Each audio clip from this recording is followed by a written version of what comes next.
नमस्कार दोस्तों Shweta Mishra YouTube channel पर आप सभी का हार्दिक स्वागत है। दोस्तों, वो हमारे चैनल पर विद्यार्थी जीवन संबंधित महत्वपूर्ण खबरें होती हैं जो कि पूर्णतः ऑथेंटिक होती हैं। सभी ऑथेंटिक खबरों के लिए आप हमारा चैनल सब्सक्राइब कर सकते हैं। बेल आइकन प्रेस करना बिल्कुल भी मत भूलें और थंबनेल पर लगे नंबर पर व्हाट्सएप कर सकते हैं कोई भी यदि जानकारी आपको लेनी हो अथवा देनी हो। तो दोस्तों, इसी क्रम में आज की पहली खबर है,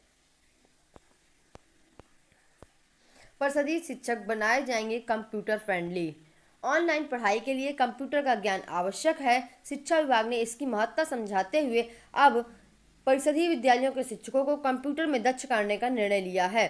इसकी ऑनलाइन कंप्यूटर प्रशिक्षण भी दिया जाएगा। जिले के सभी शिक्षकों को 30 दिन का। कोरोना काल में पढ़ाई के लिए को लेकर परीक्षाएं अभी तक रोकी गई थीं। इस दौरान छात्रों को परीक्षा और पढ़ाई के लिए ऑनलाइन माध्यम बचा था।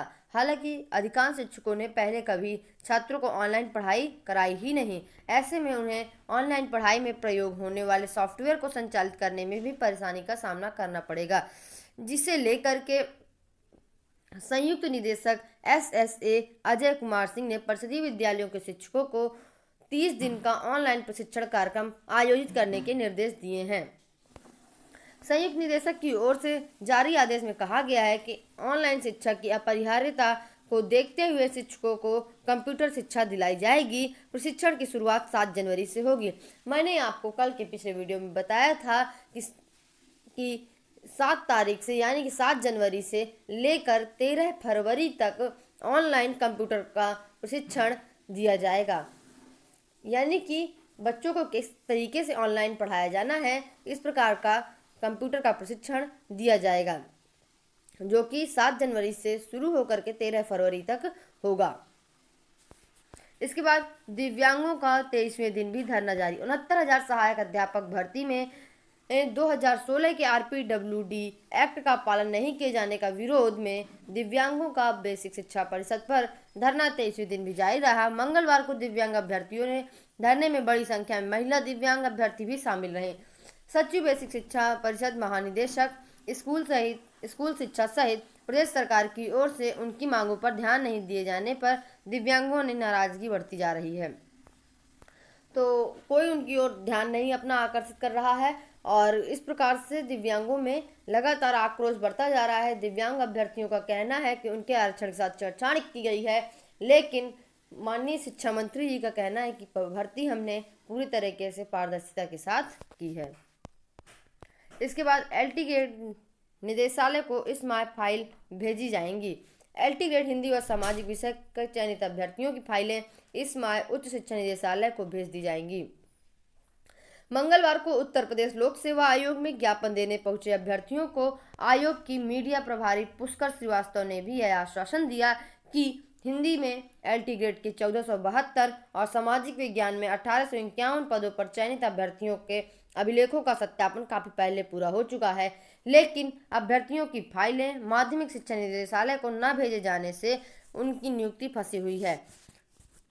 तो फाइलें इस माह निदेशालय को भेज दी जाएंगी। इस प्रकार से अभ्यर्थियों को आश्वासन दिया गया और फाइलें इस माह भेजी भी जाएंगी। UPPSC में ज्ञापन देने पहुंचे LT ग्रेड अभ्यर्थियों को मिला आश्वासन मिला है कि इस महीने फाइलें भेज दी जाएंगी। मैंने आपको पहले ही बताया था कि बिना जनवरी के कुछ नहीं होने वाला है। इसके बाद ड्रॉप आउट बच्चों के लिए तैयार हो रहा कोर्स। पढ़ाई छोड़ने वाले बच्चों को शिक्षा की मुख्य धारा में लाने के लिए नई पहल। पहली से 8वीं के कक्षा के भी पढ़ाई छोड़ने वाले ड्रॉप आउट अथवा पहली कक्षा में प्रवेश लेकर आगे की पढ़ाई न करने वाले बच्चों को उनकी आयु के अनुसार पाठ्यक्रम तैयार किया जा रहा है।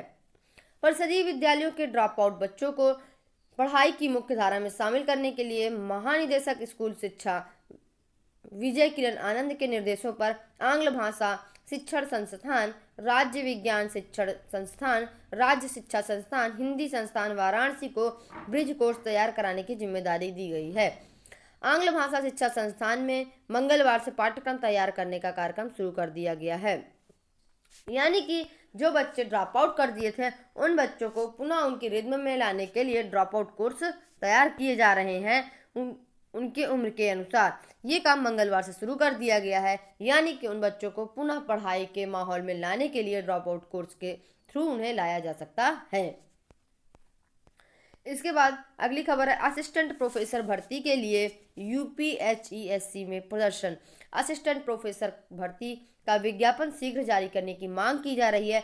यह मांग लगातार 1 वर्षों से अभ्यर्थियों की जारी है और अभ्यर्थियों का ज्ञापन भी लगातार सौंपा जा रहा था। कभी कोई सौंप रहा था तो कभी कोई सौंप रहा है।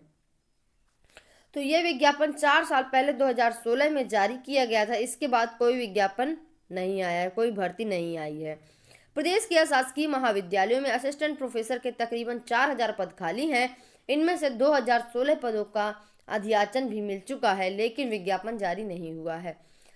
तो अभ्यर्थियों का कहना है कि अधियाचन मिल चुका है, फिर भी विज्ञापन जारी नहीं है। अधिकारियों का कहना है कि सर्वर की समस्या, तकनीकी समस्याओं को लेकर के विज्ञापन जारी नहीं हो पा रहा है, इस वजह से विज्ञापन नहीं जारी हुआ है और विज्ञापन अभी भी जारी नहीं कर रहे हैं। अभ्यर्थी लगातार प्रदर्शन कर रहे हैं। इसके बाद दोस्तों अगली खबर है 7 मार्च को यूपीटीईटी कराने के लिए शासन को भेजा प्रस्ताव।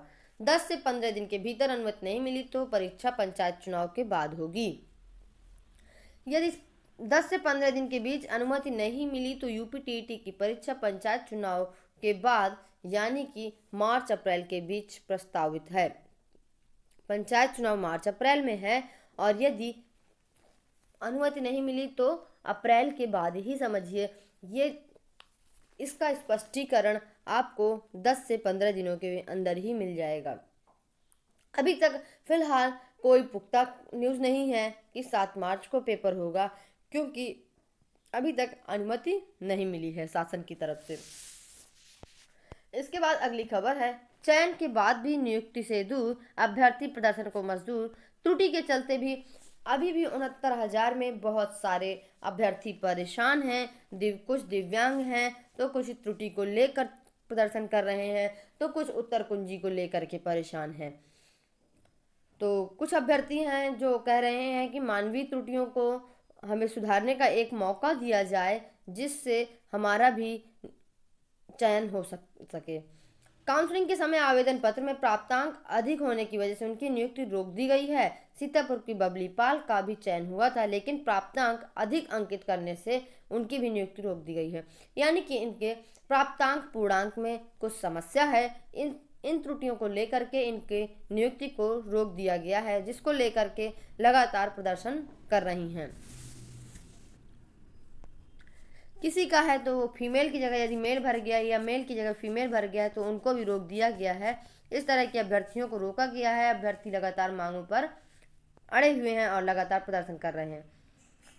फिर इसके बाद माध्यमिक शिक्षा के इंटर कॉलेजों में 8166 पदों पर भर्ती। 8166 पदों पर भर्ती। फिर इसके बाद देखिए आपको भर्तियां ही भर्तियां, आज सुबह से दर्शन कराएं भर्तियों के। माध्यमिक शिक्षा के एडेड स्कूलों में 15,508 पदों पर भर्ती। सरकारी नौकरी की तैयारी में लगे युवाओं के लिए खुशखबरी, सहायता प्राप्त स्कूलों में 5,000 पदों पर होगी भर्ती। यानी कि बहुत सारी भर्तियां आने वाली हैं। मैंने आपको पहले ही बताया था 2021 भर्तियों का साल ही घोषित होगा। इसके बाद ये देखिए 90,000 पदों पर भर्ती शुरू करेगा विभाग। शिक्षा विभाग में 90,000 पदों पर लगभग भर्तियां शुरू होनी है। वो भर्तियां 2021 में शुरू तो हो जाएंगी, लेकिन उनका अंत पता नहीं कब होगा। 2021 में भर्तियों की पोटली खुलने वाली है, तो सभी लोग तैयारी करते रहें, किसी प्रकार की हिला हवाली ना करें और आगे आने वाले भर्तियों पर अपना चयन सुनिश्चित जरूर कराएं। अगले 6 माह में विभाग करेगा भर्तियां। कुछ तो अभी तत्काल में ही हो जाएंगी, कुछ अभी 6 माह में भर्तियां होंगी, जिसमें वैसे देखा जाए जो 90,000 भर्तियां हैं, उन पूरी भर्तियों का विज्ञापन आते आते 6 माह लग जाएंगे, उनकी पेपर होते होते 6 माह लग जाएंगे। तो कुछ इस प्रकार से भर्तियां आनी हैं और शिक्षा विभाग में सबसे ज़्यादा भर्तियां आनी हैं, जिसमें से बेसिक में और भी ज़्यादा आनी है। बेसिक में 50,000 लगभग भर्तियां आनी है और एलटी ग्रेड प्रवक्ता पदों पर 15,508 पदों पर भर्तियां होंगी। फरवरी में होगी बीईएलएड की परीक्षा। लखनऊ विश्वविद्यालय के बीएलएड की परीक्षा फरवरी में होगी। यह परीक्षा मार्च अप्रैल 2020 में होनी थी, लेकिन कोरोना के चलते नहीं हो पाई थी, तो वही परीक्षा अब फरवरी में होगी। इसके बाद डीएलएड तीसरे सेमेस्टर का परिणाम सप्ताह के अंत तक। डीएलएड के सेमेस्टर परीक्षाओं का परिणाम घोषित करने की मांग को लेकर सोमवार को प्रशिक्षुओं ने सचिव परीक्षा नियामक प्राधिकारी का घेराव भी किया था। प्रशिक्षुओं ने सचिव से 10 जनवरी तक परिणाम घोषित करने की मांग की थी। तो इसमें परीक्षा नियामक प्राधिकारी अनिल भूषण चतुर्वेदी ने कहा कि डीएलएड तीसरे सेमेस्टर का परिणाम इसी हफ्ते आ जाएगा। डीएलएड के पहले, दूसरे व चौथे सेमेस्टर का परिणाम अगले हफ्ते आएगा। तो पहले, दूसरे व चौथे सेमेस्टर का परिणाम अगले हफ्ते आएगा और तीसरे सेमेस्टर का परिणाम इसी हफ्ते आएगा। तो दोस्तों, आज बस इतनी ही खबर। अगर आपको मेरी खबर अच्छी लगी हो, अगर आपको मेरा चैनल अच्छा लगा हो, तो ज़रूर लाइक करिएगा, सब्सक्राइब करिएगा, शेयर करिएगा, बेल आइकन प्रेस करना मत भूलिएगा। आपका दिन मंगलमय हो। Thank you.